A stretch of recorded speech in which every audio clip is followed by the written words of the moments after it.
Hey everyone, this is Kevin from thechesswebsite.com. Today we're going to be looking at Game 11 from the 2014 World Chess Championships. Magnus Carlsen is up a game. He's actually playing the white pieces today. And there's only potentially 12 games in this series, so if Magnus Carlsen can some way pull a victory out, he will be our champion.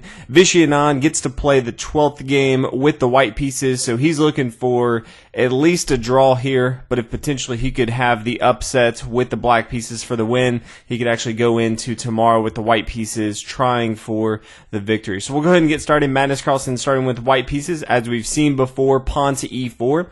And Vishy Anand, up until this point, he's combated this with two different ways. One is the Berlin defense after pawn to e5, and the other has been the Sicilian defense, pawn to c5. He opts for the Berlin defense, pawn to e5, and then knight f3, knight c6, the Ruy Lopez, and then knight f6, the Berlin defense. Again, this is what they've played all throughout, and just 2 games ago in game number 9, they played possibly the fastest game I've ever seen in World Championship. It was about 20 moves. It lasted about an hour total, and they just kind of blazed through it.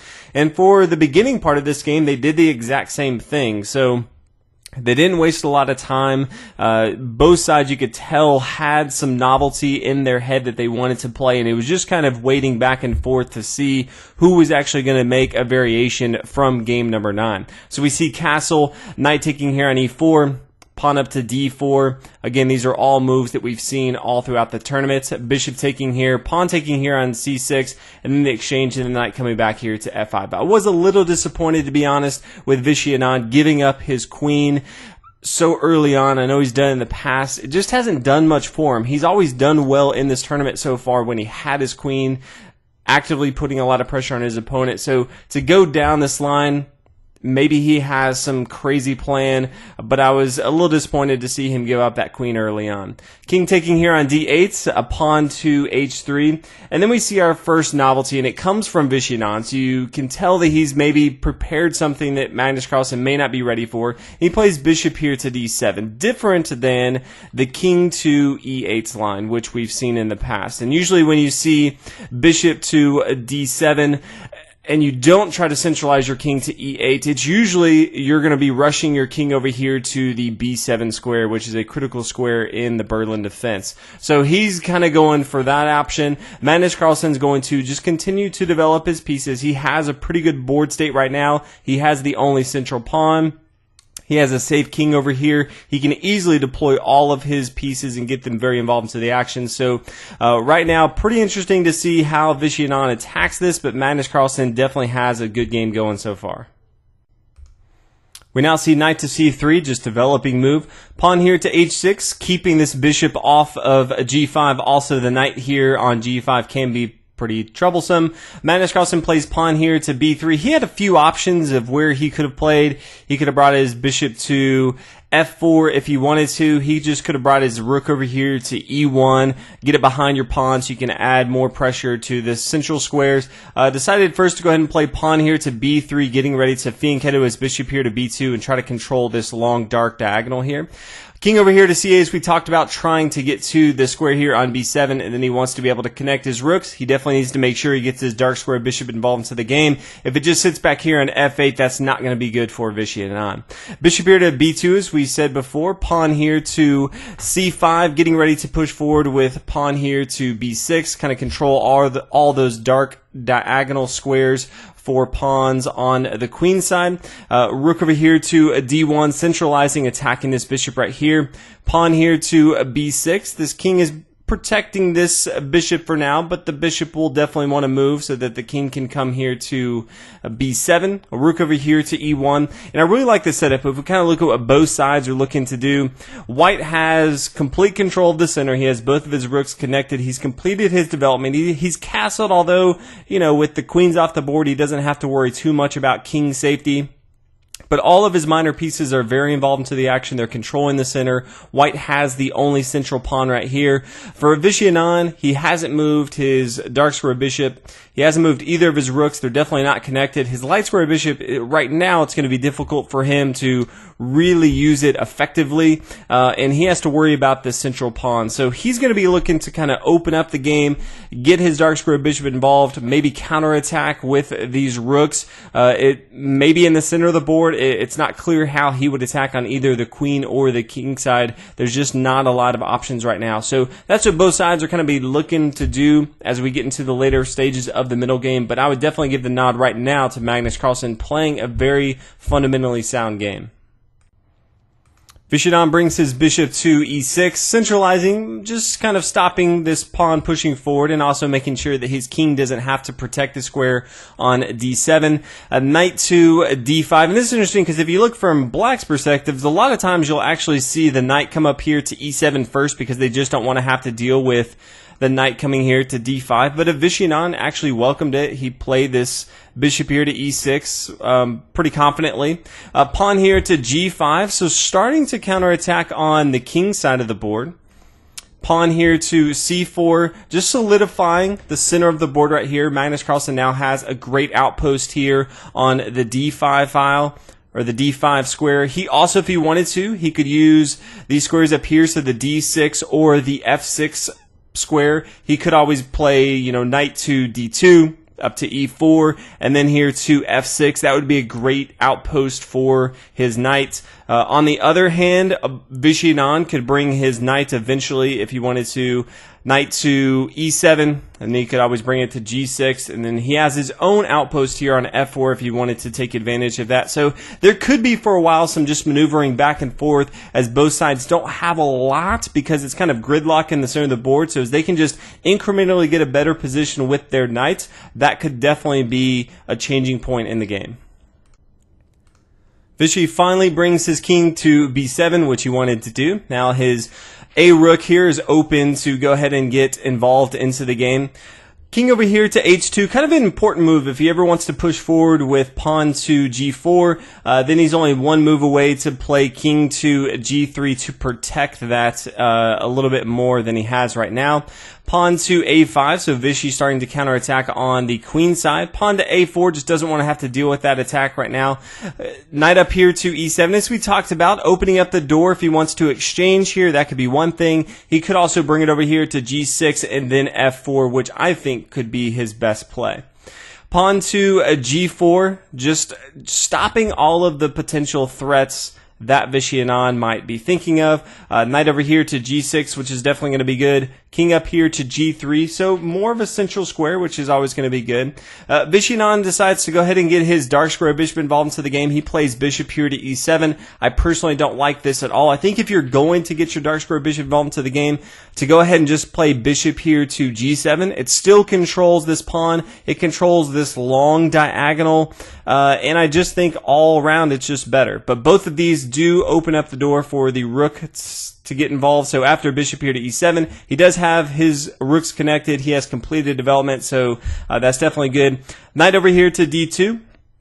Rook up here to d8, knight up here to e4, as we talked about, getting ready to come to the square here on f6. Vishy brings his bishop back here to f8, which kind of had me scratching my head that he brought his bishop here to e7 and then just brought it back here to f8. I think he just would have been better if he had it here on g7. Knight up here to f6. So great outpost for Magnus Carlsen for both of his knights here. His knight here on d5 and f6 are controlling a lot of Vishy Anand's board. He has a very cramped position. There's just not a lot that he can actually do in this board state. He plays pawn here to b5. Another move I just don't like from Vishy Anand. I think he could have tried for something more. He could have played pawn here to c6, forcing this knight to move. So this knight, maybe it comes back here to e3. I guess it could come back here to c3. Maybe doesn't want to block off his dark square bishop. So knight to e3, and then knight here to f4. Nice outpost for Vishy Anand's knight right here. So that's going to be very good. Decided again in the game to go ahead and play pawn here to b5. I just don't think it's nearly as good. Bishop up here to c3, just waiting to figure out how he wants to defend all this. Pawn taking here on a4. We see the pawn recapture. And then the king up here to c6, trying to control this central square here on d5. This is definitely a critical square that both sides are going to be focusing on. So Magnus Carlsen starts to do the same thing. He plays king to f3, starting to come up the board as well. Rook over here to b8, trying to control some of the queen side, so definitely has some options over there. King up here to e4, and so both sides very central, kind of gridlock right now. So it's kind of anyone's game as far as who's going to take the first move here and actually try to go for a win, or they could just exchange all the material off, go for a draw, and then go into game number 12.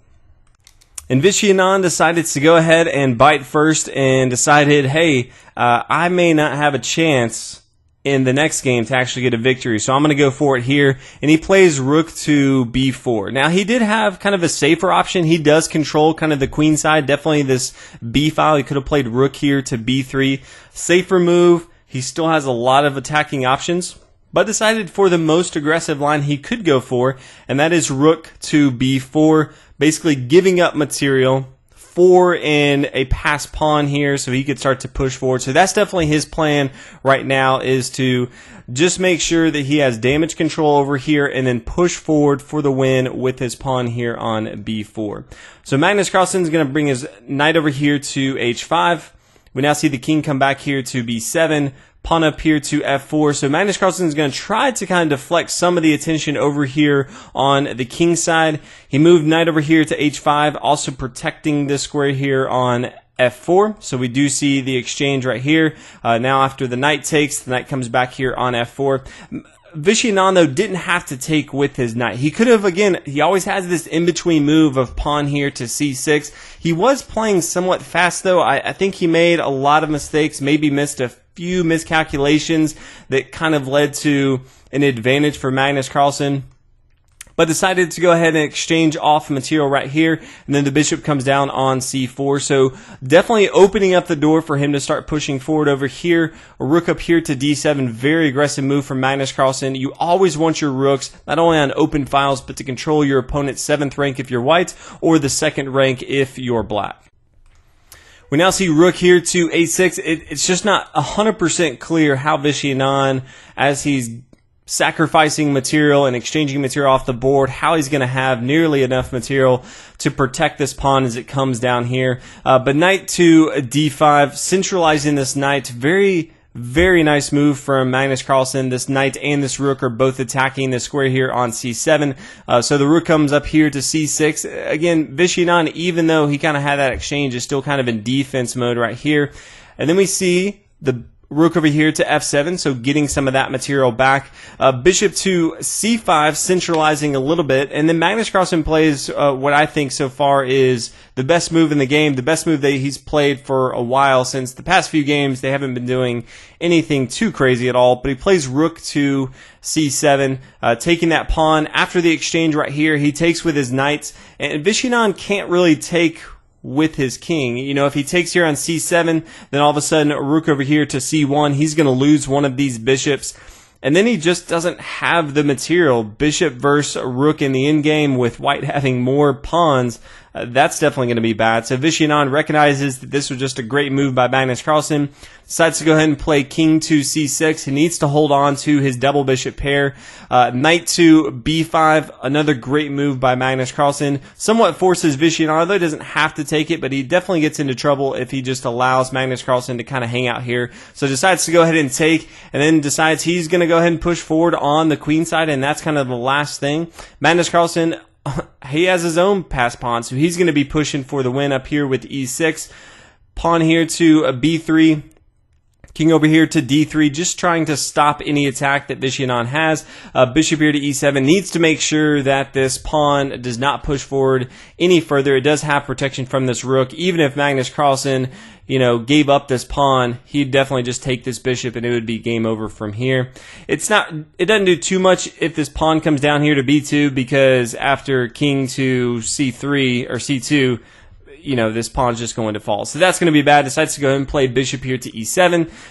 Pawn up here to h4. And this is a really good move as well. It kind of goes underappreciated sometimes of these small little moves that Magnus Carlsen does, but he recognizes that this bishop can't just take he just can't take this pawn right here on h4, because then this pawn could just march up the board. Even if he hangs his rook here on e1, the pawn's just going to come up the board right now. After pawn here to a4, he continues with pawn here to g5. Another great move. He recognizes that his opponent at some point would like to play bishop to f6 to kind of control this long diagonal right here. Pushing up this pawn here to a1 may be Vishy Anand's best option right here. So after the pawn takes, the pawn's now going to recapture here on g5, and this pretty much stops Vishy Anand being able to help these pawns over here. Again, Magnus Carlsen would be completely fine if he took here on g5, but that really doesn't do much good for Vishy Anand. Now the pawn to a3, king over here to c3, and Vishy Anand, this situation is forced to resign. And Magnus Carlsen can easily just push these pawns up, and there's no way for him to protect his pawns over here. So Magnus Carlsen wins the game. Vishy Anand kind of went just all in, but I just think he didn't really calculate all the way through and just made a few miscalculations. I don't think in this particular game he played all that great in general. Magnus Carlsen, however, played fantastically. So he is the 2014 World Chess Champion, and he will be the champion for 2 more years when we come back in 2016 for the next chance for someone to dethrone him. So there will not be a Game 12, so for those fans that just like seeing matches, unfortunately, the tournament is over. But congratulations to Magnus Carlsen, back-to-back championships 2 years in a row. He is dominating. He also won the Rapid and the Blitz earlier this year, so he is just crushing chess right now. Excited to see him as he gets better and better. Thank you guys for watching the coverage in the entire series. Hopefully y'all are learning something and definitely enjoyed watching him, and I'll see you guys in the next tournament. Thanks for watching.